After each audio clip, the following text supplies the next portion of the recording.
Aujourd'hui, on vous présente une athlète au parcours bien particulier, mais surtout au sport bien particulier. Voici notre entretien avec Catherine Dufour, athlète en kitesurf. Catherine, merci beaucoup d'être avec nous aujourd'hui. Merci à toi. Écoute, j'ai l'impression aujourd'hui de rencontrer une fille colorée qui évolue dans un sport assez impressionnant, merci, le kitesurf. Parle-moi justement, pour ceux qui ne connaissent pas ce sport-là, en quoi ça consiste? Donc, le kitesurf, c'est un nouveau sport, effectivement. C'est arrivé là, en Amérique du Nord à peu près au début des années 2000. Okay. En quoi ça consiste? Bien, on a un grand cerf-volant, donc on se fait tracter. On peut le pratiquer sur l'eau ou sur la neige. Puis moi, ce que je fais, il y a plein de styles dans le kitesurf. Là, on peut faire, en se servant de la voile, on peut avoir différentes planches pour différents styles. Donc, il y a le freestyle, où est-ce qu'on fait des figures dans les airs. Okay. Il y a la vague. On se positionne dans la vague, puis on ride la vague comme les surfeurs. Okay. Puis il y a aussi le racing, ou la vitesse et la course. Moi, c'est là-dedans que je me spécialise. Donc, ce que je fais, en fait, c'est du kitesurf racing avec une planche qui s'appelle un hydrofoil. Okay. Donc, c'est une planche qui ressemble un petit peu à un surf, mais l'aspect vraiment intéressant, c'est qu'il y a un mât en carbone en dessous de la planche avec deux ailes. Okay. Puis une fois qu'on engage ces ailes-là dans l'eau, bien, ça propulse la planche au-dessus de l'eau. Donc, c'est très, très efficace en termes de vitesse puis en termes d'angle qu'on peut prendre par rapport au vent.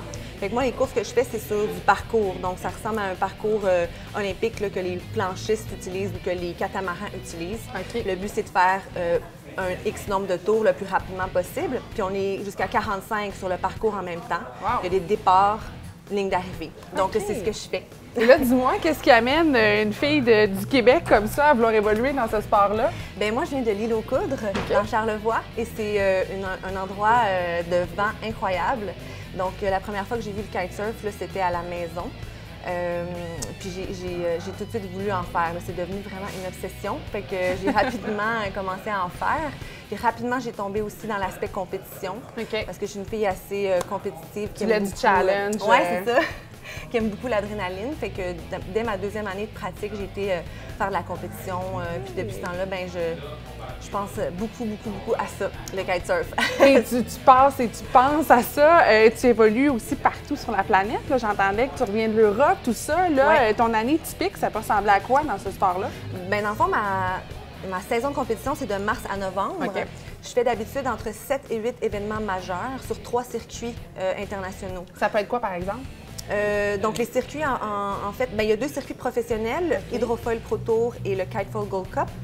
Et un circuit qui s'appelle World Cup Series, c'est avec la Fédération de voile internationale. Fait que maintenant, le kitesurf est reconnu comme une classe olympique. On n'est pas encore accepté aux Olympiques, mais c'est dans le futur rapproché. Fait qu'on fait des événements où est-ce que les autres classes de voile, comme la planche à voile, le NACRA, le 49er, le 470, sont.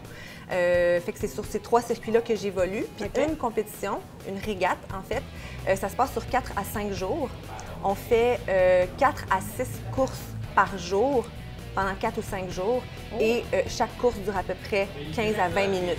Fait que c'est beaucoup d'endurance. Très intense. Oui, très intense. Beaucoup de tactique, beaucoup de stratégie aussi, parce qu'on est tout en même temps sur le parcours, donc il y a des dépassements qui se passent. Puis on est dans un environnement changeant. Le plan d'eau change, le vent change, donc c'est très... faut être dans le moment présent. C'est dynamique. Oui, c'est très dynamique, effectivement. Et là, tu parlais des Olympiques un peu plus tôt, que le kitesurf est justement en devenir peut-être pour devenir officiellement une discipline olympique. Là, 2020 s'en vient. Comment tu vois évoluer cet avenir peut-être prochain pour toi? Bien, en fait, il y a certaines choses qui se sont confirmées, donc avec le circuit qui s'appelle World Cup Series, qui est avec la Fédération de voile internationale. Donc, ce qui est confirmé, c'est les Jeux panaméricains de 2019 qui vont avoir lieu en juillet 2019 à Lima, au Pérou. Fait que ça, c'est un objectif moyen terme et c'est confirmé. Les Panaméricains, c'est un événement super important dans une carrière. C'est vraiment un objectif important. Fait que ça, c'est sûr que c'est ce que je veux faire. Toutes mes compétitions sont en fonction, sont en préparation de ça. Éventuellement, 2020, on va savoir dans les prochains mois si le kitesurf est en présentation ou c'est officiellement une discipline. Sinon, c'est 2024. Puis si c'est 2024, bien, ça reste aussi un objectif de mon côté parce que la voile, c'est un sport où est-ce que les femmes atteignent leur pic autour de la mi-trentaine. Fait que ça se fait encore, là, c'est toujours dans l'horizon. Ce serait toujours possible pour toi? Oui, absolument. Ouais. Les défis de ce milieu-là, pour une femme, tu dirais... Bien, c'est sûr que c'est un milieu d'hommes vraiment beaucoup, là. Il faut savoir, c'est un sport qui demande beaucoup de force et qui demande aussi beaucoup de finesse. c'est très, très, très technique. Fait que moi, je me différencie vraiment par le côté technique, puis par la fluidité, puis ça aussi, c'est important. Le petit côté féminin, ben, finesse, c'est un peu artistique, parce qu'on fait des manœuvres, qui sont un petit peu aériennes. Oui. Il y a beaucoup de finesse. Fait que c'est là-dedans que je me démarque plus. Mais il y a sa place, il y a autant de place pour les femmes que pour les hommes. Il faut juste savoir où capitaliser, là, finalement. Fait que c'est super intéressant. Je vois tout près de nous Monsieur François Pius, qui est copropriétaire de la boutique IAM, qui nous accueille aujourd'hui.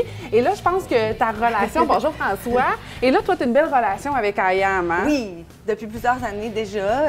Avec François, ça fait plusieurs années, donc je suis chanceuse d'être parmi les athlètes qui le supportent de belle façon. Puis c'est vraiment, c'est ça, on se connaît bien, puis on s'apprécie, je pense. Et là, justement, François, je pense que oui, c'est important, bon, l'athlète, mais je pense que vous avez aussi la préoccupation de l'humain, de la personne aussi, là, quand vous avez des partenariats comme ça. Tout à fait. En fait, évidemment qu'on apprécie les qualités sportives et athlétiques de Catherine, puis on est vraiment fiers de son parcours sportif sur la scène mondiale. Mais au-delà de ça, quand on supporte des athlètes, on supporte des individus qui transmettent des valeurs avec lesquelles IAM est confortable et veut diffuser. Catherine représente exactement ces valeurs-là. Ouais. C'est une personne qui est humaine, c'est une personne qui a une belle personnalité.